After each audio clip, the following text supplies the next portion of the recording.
One of the things I knew almost right away when I got this vision was I was going to have to learn a lot more about data science and machine learning. All of my plans for public policy required the development of technology that does not currently exist at the scale necessary for my plans to succeed. A policy change is never objectively good. There are always trade-offs. Even the most beloved changes involve things getting worse before they can get better. Many beloved policy changes take the other side of that trade-off, though.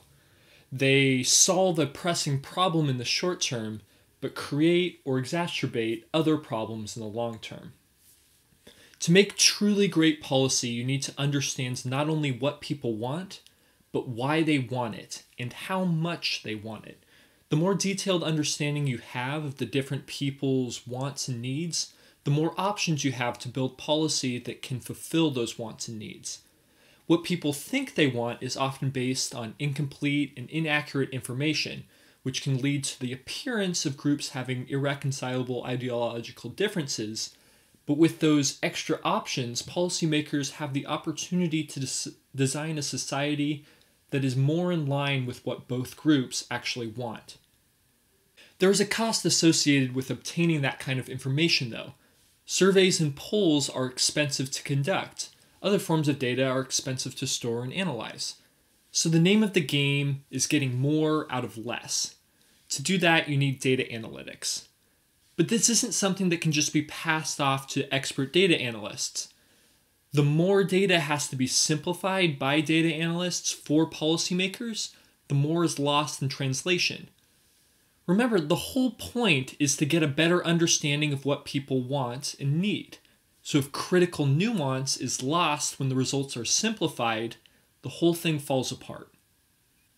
So for me to be able to write data-driven policy design, I need to have at least a decent understanding of data science. A few months after my vision, I enrolled in an online data science course, and it kind of kicked my butt.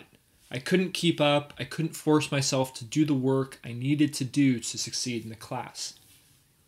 They have an option that allows students to take up to a 3-week break, no questions asked, so I told them I needed a break. I took the time to think about what I want out of the class and what I want out of life. And I realized I need a partner. I need someone I can bounce ideas off of without having to open a mountain of context to get my points across. Well, my 3 weeks have run out. So it's time to either quit or get back to work. And while I haven't really figured out where I'm going or what I want to do with all of this, I know I don't want to quit.